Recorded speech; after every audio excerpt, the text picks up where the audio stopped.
Knock knock. मैंने तीसरी दफा दरवाजे पर दस्तक दी। गर्मी से पसीना बह रहा था। पिज़्ज़े का बॉक्स हाथ में, फ्लैशलाइट पैरों के रास्ते पे फोकस थी। फिर देखा वो छोटा सा पर्दा जो ग्लास के छोटे पन्ने पे लटका हुआ था, हिला। बस इतना सा, जैसे किसी ने उंगली से हल्का सा टच किया हो। और उस पल मेरे दिल ने वो महसूस किया जो मैं जिंदगी भर नहीं भूल पाऊंगा। अंदर कोई था और वो मुझे देख रहा था। अस्सलाम वालेकुम दोस्तों, मैं हूं फाखरी और आप देख रहे हैं रात के 3 बजे। उम्मीद है आप सब खैरियत से होंगे और अपने ख्वाबों के लिए जिंदगी से खूब लड़ रहे होंगे। ये लड़ाई जारी रखिए क्योंकि मुझे उम्मीद है वो ख्वाब बहुत जल्द पूरा होने वाले हैं। चलिए शुरू करते हैं अपनी आज की कहानी। मैं 17 साल का था। जेब में फूटी कौड़ी नहीं थी और घर पे माँ बाप जो मेरी नौकरी ना होने की सूरत में मुझे जिंदा गाड़ने पे तुले हुए थे। तो एक छोटी सी जॉब स्टार्ट की। पिज्जा प्लेस आउटस्कर्ट पे था। स्लो शिफ्ट, स्टिकी यूनिफॉर्म और वो डिलीवरी कार जो चढ़ाई पे खांसी करती थी। पिज्जा भी घटिया, इतना घटिया कि मैं आज तक नहीं समझ पाया कि लोग क्यों ऑर्डर करते थे। बस एक सुकून ये था कि काम तो काम होता है। ज्यादा वक्त बॉक्स फोल्ड करते या फोन स्क्रॉल करते गुजरता। उस रात मैं फ्रिज रीस्टॉक कर रहा था जब टैबलेट पे रिंगटोन बजा। एक नया ऑर्डर था, लार्ज सॉसेज और ऑलिव पिज़्ज़ा। ये ऑर्डर बड़ा अजीब था। ऑलिव हमें कभी नहीं मिलते थे ऑर्डर्स में। एड्रेस भी अजीब था, शहर के बाहर बिल्कुल कोने पे, हमारे डिलीवरी जोन से बिल्कुल बाहर। मैं रिजेक्ट करने ही वाला था कि मैनेजर कबीर, वो 30 साल का बंदा जो दिन भर फोन स्क्रॉल करता रहता था, वो बोला, जा दीपक, 1 घंटे से कोई रन नहीं आया, जल्दी से ऑर्डर करके आ। मैंने सोचा चलो ठीक है, आधा घंटा कट हो जाएगा। पिज़्ज़ा बॉक्स उठाया, डायरेक्शन फ़ोन में डाली और निकल पड़ा। जाते वक्त इंस्ट्रक्शंस देखी जिस पे लिखा था पार्क स्ट्रीट के पीछे बैकयार्ड से अंदर आना, सिर्फ पिछला दरवाज़ा नॉक करना। मैंने थोड़ा प्रैक्टिकल होकर सोचा, शायद फ्रंट डोर बंद होगा, शायद किसी को जगाना नहीं चाहते। मुझे बस उस वक्त अपनी बोरियत दूर करनी थी। रात चिपचिपाती थी, गर्मी में हवा भी खड़ी हुई थी, रोड्स खाली और मैं शहर से दूर होता जा रहा था। घंटों जैसी लगती वो 25 मिनट की ड्राइव के बाद जीपीएस ने मुझे एक पतली गली में ले जाकर रोका।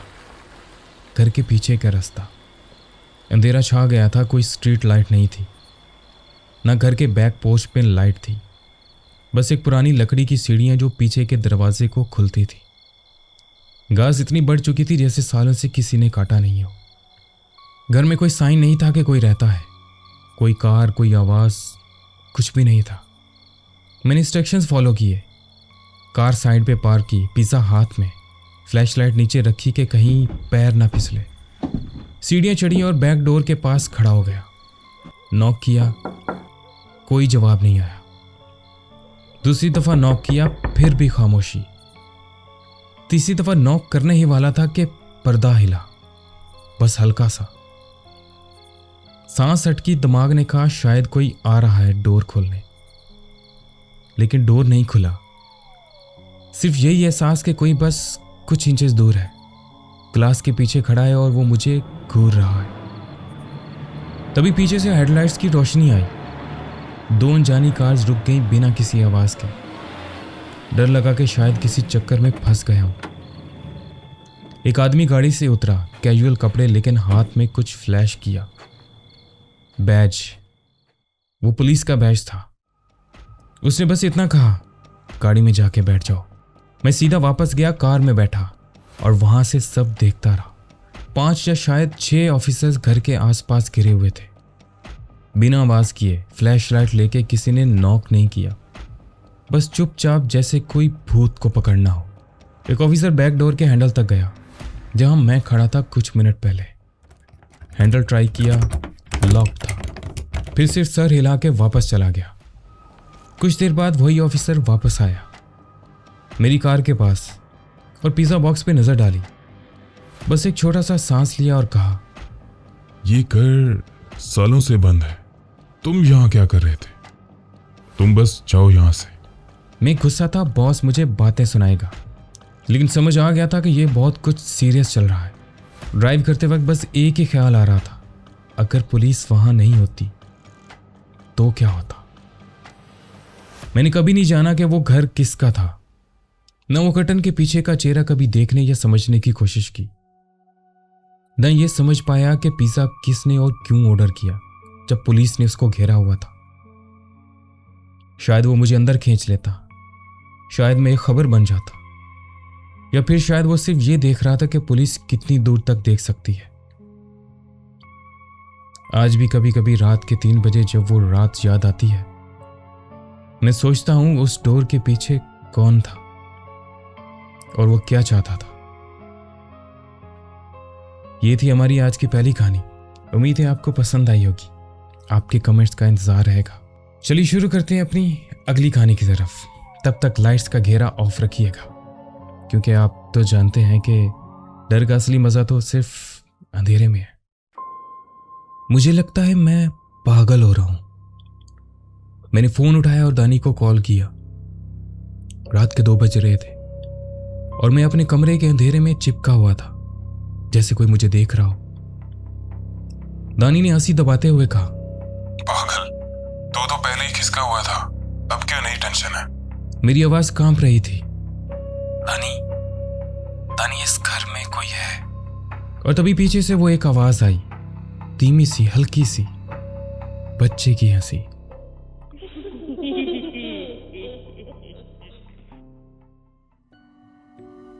ये कहानी 2022 की है। मैंने ये घर बस इसलिए खरीदा था क्योंकि ये सस्ता मिल रहा था। शहर के बाहर एक पुराना मकान, 3 कमरे, एक बड़ा सा लॉन, परफेक्ट जगह सोची थी मैंने लिखने के लिए, शांति के लिए। लेकिन ये शांति अजीब थी, ऐसी शांति जो सीने पर बोझ बन जाए। लेकिन रात होता ही ऐसे लगता जैसे हर कोना मुझे देखता हो। कभी लगता कोई हॉलवे में चल रहा है, कभी लगता ऊपर वाले कमरे का दरवाजा खुल रहा है। पहली दफा जब मुझे अजीब लगा वो उस रात था जब मैंने सफाई करते वक्त ऊपर वाले कमरे का दरवाजा बंद किया, लेकिन सुबह देखा कि वो खुला हुआ था। तब मुझे लगा कि शायद हवा होगी, लेकिन अंदर जो मिट्टी के छोटे छोटे गीले पांव के निशान थे, उन्होंने मेरे साथ खामोशी तोड़ दी। वो रात बहुत अजीब थी। बिजली गई हुई थी। मैं टेबल लैंप के साथ काम कर रहा था। तभी मुझे हल्की सी टैपिंग की आवाज आई, जैसे कोई कोने में उंगली से जमीन पे टैप कर रहा हो। शायद चूहा है, मैंने खुद को तसल्ली। मैंने दरवाजा बंद किया और वापस आने लगा, लेकिन आंखों के कोने से देखा, अंदर कुछ हिला। मैंने टॉर्च निकाली और रोशनी मारी। कमरा खाली था। अगले दिन दानी आया, उसने घर देखा, हंस के बोला, ये जगह वाकई काफी क्रीपी है भाई, पर तू खुश लग रहा है तो ठीक है। मैंने कैजुअल टोन में बोला, बस शांति चाहिए थी, लेकिन यहाँ अजीब अजीब आवाजें आती हैं रात को।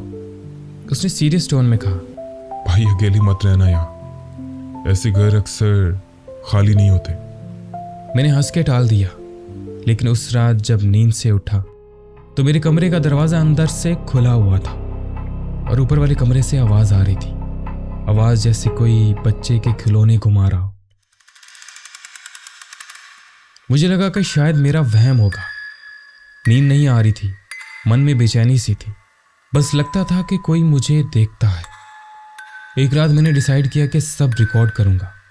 हर रात मैं फोन का कैमरा चुपके से ऑन रखता, रिकॉर्ड चालू करता और सो जाता। एक सुबह जब वीडियो देखी तो मेरा खून जम गया।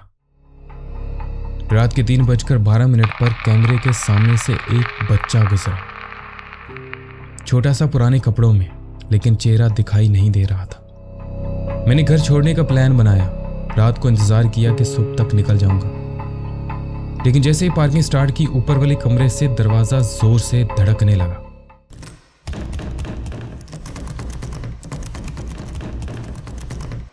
बंद करो, मैं चीखा। फिर सब कुछ चुप हो गया और तभी मेरे पीछे से वो बच्चे की हंसी आई, धीमी, घुटने वाली, जैसे कान के अंदर बज रही हो। मैंने हाथ में टॉर्च उठाई, धीरे से सीढ़ियों की तरफ घुमाई और देखा वो छोटा सा बच्चा सीढ़ियों के ऊपर खड़ा था। उसका चेहरा अब भी अंधेरे में था, लेकिन उसकी आंखें वो सीधा मुझे देख रही थी। और फिर वो भाग के नीचे आया, सीधा मेरे पास। मैं बेहोश हो गया।